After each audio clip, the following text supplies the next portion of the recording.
पूर्व राजनयिक दीपक वोरा साहब का मैं रुख करूंगा। दीपक सर, आपने सुना तमाम पैनलिस्ट को, मैं लगातार देख रहा था आप मुस्कुरा रहे थे, जो तमाम हमारे पैनलिस्ट हैं उनकी दलील को सुनकर भी।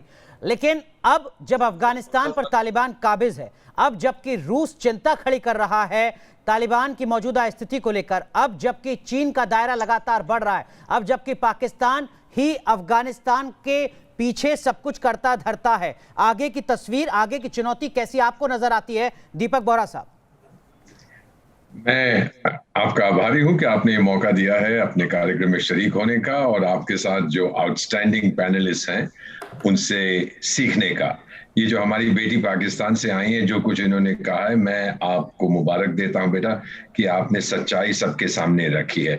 आई कैन अंडरस्टैंड योर पेन। आपके दिल में जो है, जब भारत की छवि है इंटरनेशनल और जो पाकिस्तान की है, पाकिस्तान को कहते हैं बनाया गया था टू प्रोटेक्ट इस्लाम, लेकिन सबसे बड़ा दुश्मन इस्लाम का इस समय की जो हुकूमत है वो जो चीजें कर रही है। So I understand your pain, I understand your anguish and I compliment you कि आपने बड़ी अच्छी तरह से अपना जो आपने विचार प्रकट करने थे वो करें। सर, आपका जो प्रश्न पूछा गया है कि पाकिस्तान का रोल इसमें क्या है, एक हैंड-लॉन्स रेजर, एक फिलॉसफी में कॉन्सेप्ट है कि ग्रैंड स्ट्रेटेजी को मत दोष दीजिएगा, ये प्योर स्टुपिडिटी है, बड़ी आसानी से समझ जाते हैं। आपको ये मालूम है कि जब पाकिस्तान का आविष्कार हुआ था, आजादी तो हमें मिली थी, क्रिएशन उनका हुआ था, तो एक ही देश था जिसने कहा कि पाकिस्तान को संयुक्त राष्ट्र संघ में ना दाखिल किया जाए, वो था अफगानिस्तान। उन्होंने ना आज तक कभी so called Mortimer Durand line को एक्सेप्ट किया है, उन्होंने हमेशा मुखालफत की है पाकिस्तान की। एक अफगान मुझे नहीं मिला सर, मैं तो हाल ही में वहां होके आया हूं, जो कहता है कि पाकिस्तान मेरा मित्र है। अगर वो कुछ कहते हैं, वो ये कहते हैं कि भारत हमारा मित्र है। अभी जिक्र हुआ था कि आपके $3 बिलियन आपने इन्वेस्टमेंट किया। सर, मैं विनम्रता से कहता हूं, इन्वेस्टमेंट और डेवलपमेंट असिस्टेंस में बहुत फर्क है सर। इन्वेस्टमेंट चाइना करता है, जहां मुनाफा होता है या नुकसान होता है वो इन्वेस्टर का होता है। जो हमने सड़कें बनाई हैं, अस्पताल बनाए हैं, पार्लियामेंट बनाए हैं, बांध डैम्स बनाए हैं, वो हमने अफगानिस्तान के लोगों के लिए किए। आपके लिए भी करने को तैयार है अगर आप मान जाएं। लेकिन वो जो हमने चीजें बताई हैं, तालिबान उनको उखाड़ेगा नहीं सर, क्योंकि वो अफगानिस्तान के लोगों के लिए है। आपके पास वो क्षमता नहीं है उस टाइप की असिस्टेंस देने की, तो आप हमसे नाराज ना हो।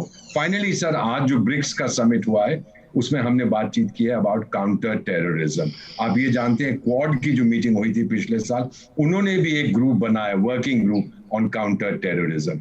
उससे डर के, ये देख के अब वो अकेला पड़ रहा है। पिछले साल आपको मालूम है सर, अजहर मसूद पे चाइना कितने सालों से टेक्निकल होल्ड लगा रहा था संयुक्त राष्ट्र संघ में कि वो आतंकी नहीं है, वो भी पीछे हट गया सर। आप बिल्कुल नंगे हो गए हैं सर, कुछ तो शर्म कीजिए। आपकी भी बेटियां हैं, आपके घरों में महिलाएं हैं, इस टाइप के जो चीजें आप कहते हैं टेलीविजन पर, आपने तो अभी कह दिया सर। नदीम कुरैशी साहब, आप मुस्कुरा रहे हैं, लेकिन मुस्कुराहट के पीछे की मजबूरी में समझ सकता हूं। दीपक वोरा साहब फैक्चुअली पाकिस्तान की हकीकत को सामने रख रहे हैं। दुनिया का, जी दीपक जी कहिए। दुनिया का एक बहुत बड़ा प्रोफेसर है दुनिया का, उसका नाम प्रोफेसर गूगल है, जो आज इन्होंने कह दिया है, ये कई सदियों तक लोग इसको याद रखेंगे। सर, मेरी आपसे विनम्रता से मैं आपसे ये दरखास्त करना चाहता हूं, सोच समझ के कहिए जो आप कहना चाहते हैं। गाली गलौज का कोई फायदा नहीं है सर।